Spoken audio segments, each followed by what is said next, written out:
ฝากให้ลมพัดพาหัวใจฉันไปพัดหาเจ้าของหัวใจ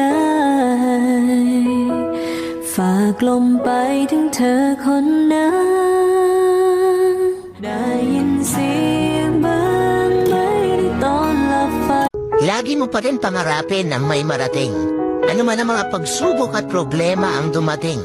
Mabagal man ang pag-abante? Okay lang yan. Basta ang importante dumidiskarte.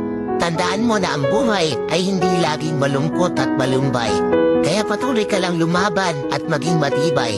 Dahil darating